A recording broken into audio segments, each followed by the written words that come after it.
I think we're all pretty shattered for what's gone on in the last 3 or 4 days. But the hardest part, in a sense, is that we still got to live our lives and we've still got to go about the things, and that's what's going to help Ruffy and Sarah the most as well. That they're allowed their time and space now just to deal with this battle that they've got in their hands, and the best way we can do that is for everything to return to normal.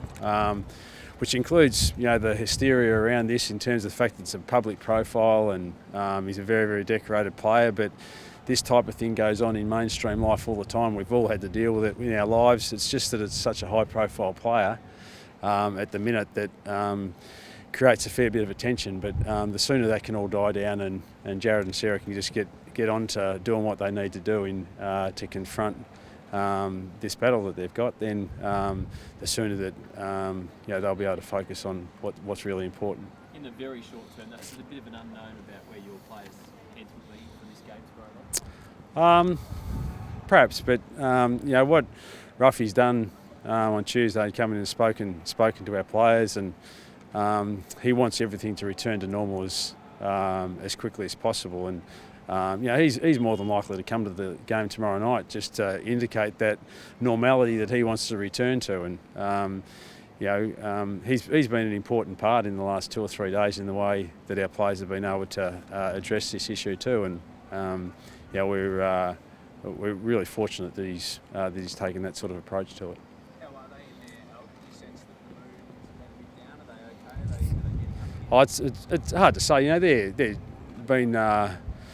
been shocked like the footy world has, but particularly because it's a close mate of theirs and a teammate, and then the reality is not going to be running out with them for the rest of this season is probably pretty disappointing for them, and obviously disappointing for Ruff. But the hard part about this, in a sense, is you half feel guilty that you need to move on with your life. Everyone wants to just stop and take a breath and have great empathy for their plight. But for both Ruff and Sarah and our footy club, we need to forge ahead, and that includes playing a game against Sydney tomorrow night.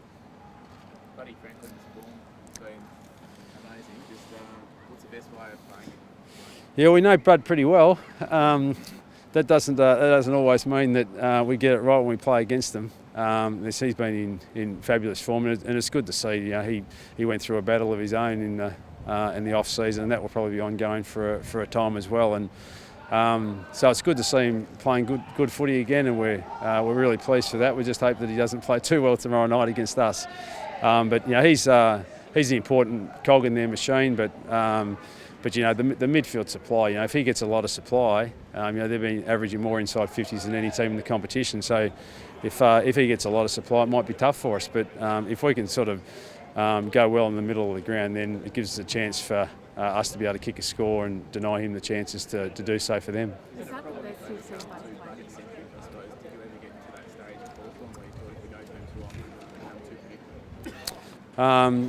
players? That's happened, but he's certainly when it was our club, he's such a beacon. He's such a good player. So why wouldn't you go to him? And so many times he delivers. So Sydney are in the same situation themselves right now.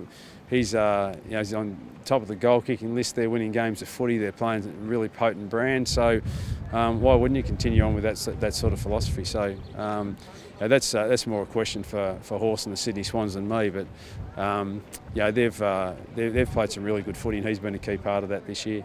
Will Cyril come back in this week? Yeah, well, he's back from the Northern Territory, and he's going to be selected to play. Yeah. Alastair, just on the contested ball, it's been a bit of a turnaround in the last few weeks. Lewis getting back into form, Shields with his tackling pressure and that. That's obviously something that you knew was going to turn around pretty quickly. Yeah, well, we've never over the course of the last 3 or 4 years, we've never looked at the stats and said we need to be top 4 for contested ball. We just play, and if the contests are there, we try to win them as much as we can. It hasn't been a significant indicator for us, albeit that when we've lost that statistic significantly in a quarter or a game, we've battled to win those games of footy or win those quarters of footy. So it's become a little bit of a focus for us, only in the sense that if we lose it badly, then we don't win. So we need to be better, and we've tried to address it over the last 2 or 3 weeks. We've become a little bit better without being outstanding at it, and as long as we can be competitive in that area, then we think we'll give ourselves a good chance. As you said, you know Buddy really well, and obviously he's very close to Jared as well. How do you think he would have been the last few games?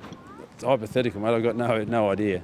So you're better off speaking to Bud about that, because I can't speak on his behalf. I wish I could, but they're good mates, and that's all I can tell you, really. Have you talked about giving Jared kind of an official role with him and Love? Yeah, we think it's important that, as we said, he returns to some sort of normality, and part of that will be around this footy club. This is where his extended family is, in a sense, and where all his best mates are. And but he's got a surgery that he needs to address in the next week or so, and beyond that, we'll just see how he's feeling and what the program is from that point in time in terms of his treatment. And but yeah, we want him here and around, and that's what he wants to, and it's certainly what Sarah wants as well. How's Cyril's mindset? Is he okay, ready to play? Yeah, he's right to go. So looking forward to having the little fella back. Have you had to do anything differently in the lead up to tomorrow night's game with the players, just counselling, just to make sure that they're in the right headspace? All those things are in place for our players if they require it. So, but in terms of the preparation, we haven't had extra sessions or extra training. They had their day off yesterday, and we're trying to keep everything as normal as we possibly can in what's been a pretty trying week. Thanks, guys. Thanks, guys. Cheers.